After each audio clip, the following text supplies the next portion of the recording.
I'm joined by two men who know a lot about the issue of policing. Paul Butler teaches criminal law and race relations law at Georgetown University, and he's author of the book Chokehold, Policing Black Men. And also joining us is Jason Johnson. Mr. Johnson is the president of the Law Enforcement Legal Defense Fund, which provides support to officers charged with crimes. Gentlemen, welcome to Meet the Press. It's great to be here.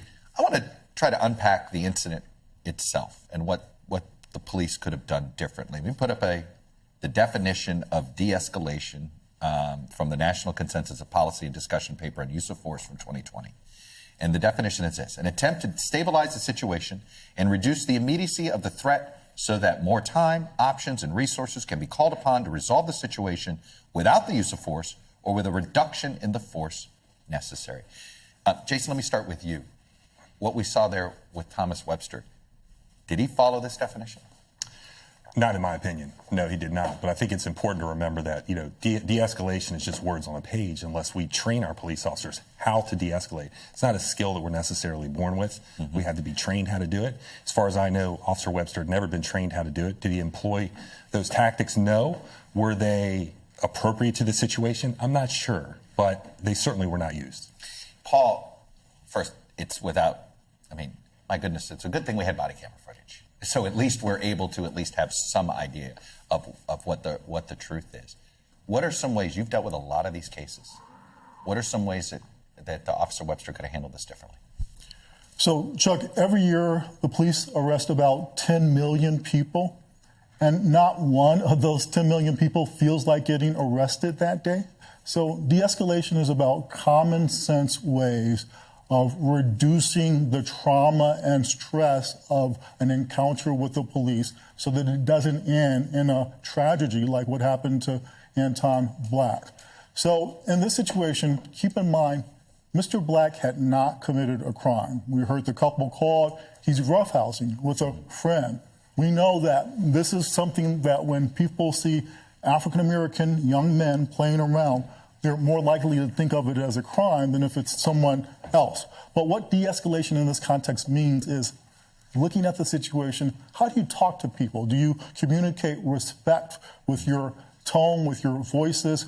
Are you thinking in this warrior mentality? Right. President Obama's Commission on Policing said one of the concerns is that too many cops now have this us against them mentality. It's guardian, not warrior.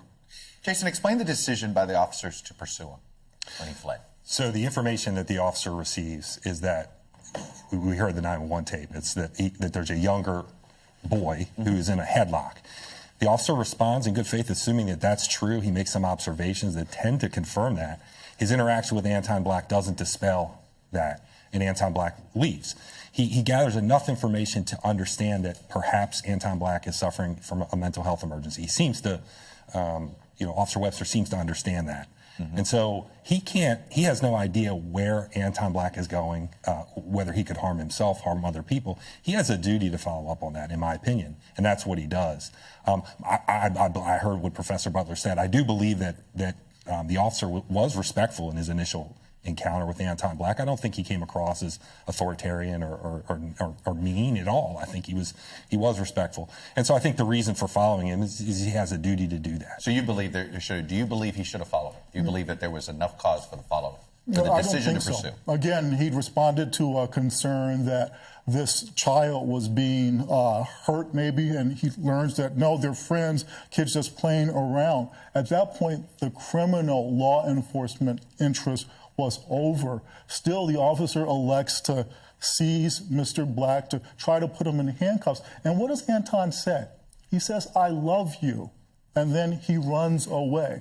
Again, every officer does not have to make every arrest. And in this case, there was nothing to arrest for, but too often these kinds of chases, even when they're about nothing, lead to tragedy.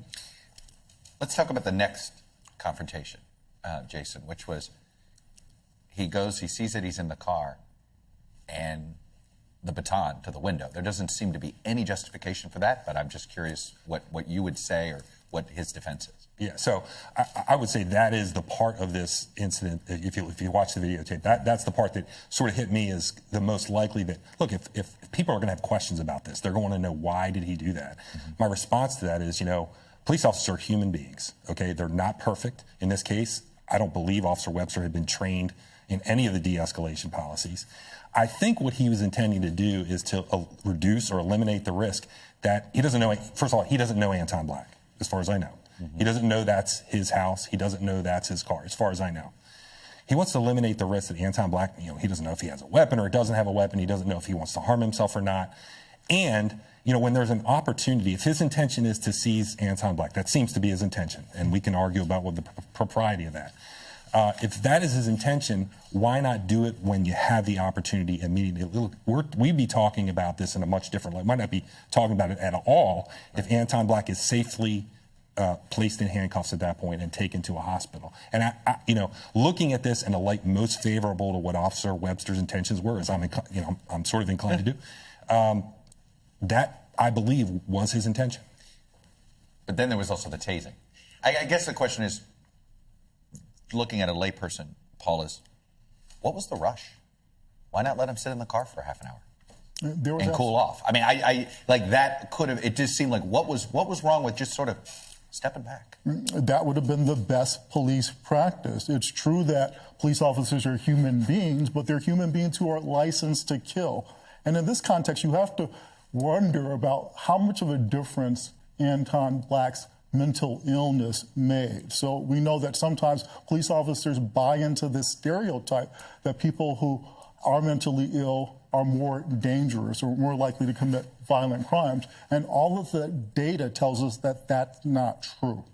All right, but let me, when do you think it is, do you understand when a police officer feels as if they're not sure, go into his situation, they're not sure, they might reach for a weapon, and they have to always be prepared that the person they're trying to calm down might reach for a weapon?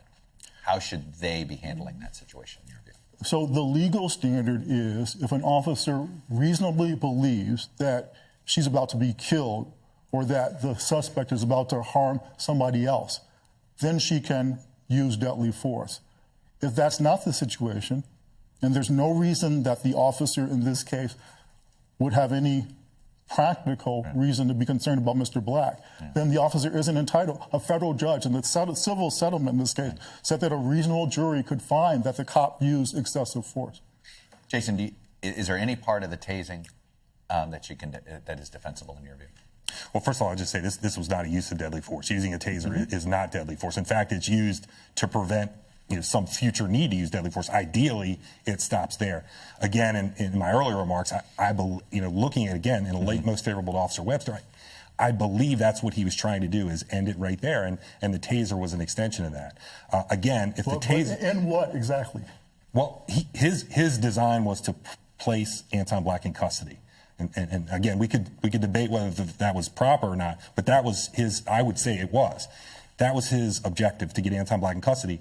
If he uses the taser effectively and Anton Black is taken into custody safely, that changes the outcome. I go back though. He used the taser as he was running away, not when he was coming toward him. I mean, should that have been a difference too? And when you use the taser? Well, the legal standard for using a taser is a term called active resistance. So if a person is actively resisting or evading arrest, then that would be a in that justification sense, you think for it would have met the legal standard? Look, I agree that a jury could disagree with this. I understand that it's not, well established, but I think that there's an argument to be made that was a reasonable action by the police officer. I'm a law professor, got to make this clear. The police can't shoot somebody or use non-deadly force just because they're running away from a crime. It has to be proportionate to the threat. In this case, there was no threat from Mr. Black. All right. Thanks for watching our YouTube channel. Follow today's top stories and breaking news by downloading the NBC News app.